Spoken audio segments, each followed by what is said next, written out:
오늘의 사회 이슈를 홍희연 기자가 종합해드립니다. 오늘의 이슈 포커스입니다. 중국 정부가 김정은의 방중 사실을 사전에 우리 정부에 통보한 것으로 알려졌습니다. 청와대 관계자는 중국 정부로부터 방중 사실을 통보받았고 이 사실을 발표한다는 것도 우리 측에 미리 통보했다고 밝혔습니다. 사전 통보의 내용과 시점에 대해선 언급을 피했습니다. 청와대 관계자는 문재인 대통령은 아랍에미리트 순방 중에도 계속 보고를 받았다며 특히 북중 정상회담에서 나온 한반도 비핵화는 선대의 유운이란 발언은 앞으로 있을 남북, 북미 정상회담에도 긍정적 영향을 미칠 것으로 예측된다고 전망했습니다. 김정은 방중에 대해 중국 언론들은 차이나 패싱은 없다는 걸 입증한 것이라고 주장했습니다. 차이나 패싱은 과거 북핵 문제 해결을 위한 회담에서 남북과 미국 등 3자 구도로 논의가 이루어지면서 중국의 역할이 사라지는 것을 의미합니다. 인민일보는 그동안의 수수께끼가 풀렸다고 김정은의 방중을 평가했고 인민망은 북중 전통 우호 관계를 계승 발전시켜야 한다고 강조했습니다. 반면 이번 방중 소식에 일본에서는 재팬 패싱이 이루어졌다는 분위기가 형성되고 있습니다.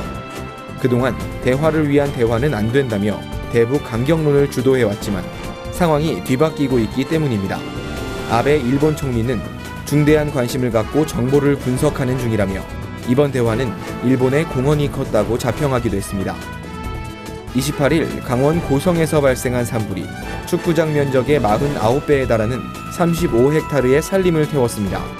강원도는 오후 1시 기준으로 산림을 비롯해 주택 3채, 사무실 2곳, 컨테이너 3동 등 건물 8동이 소실됐다고 밝혔습니다.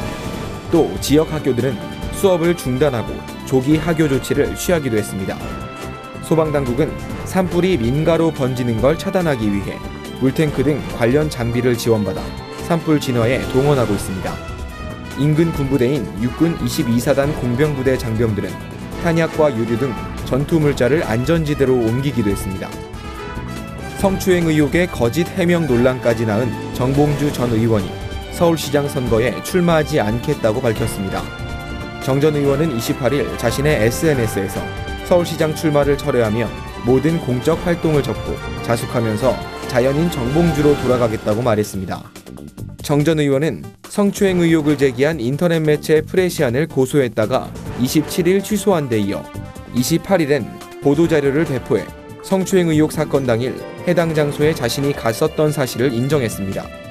이에 대해 한 정계 인사는 성추행 의혹 추가 증거가 나오자 고소를 취하한 것은 그간의 해명이 거짓이었다는 걸 자인하는 것이라고 지적하기도 했습니다. 구티비 뉴스 홍우연입니다.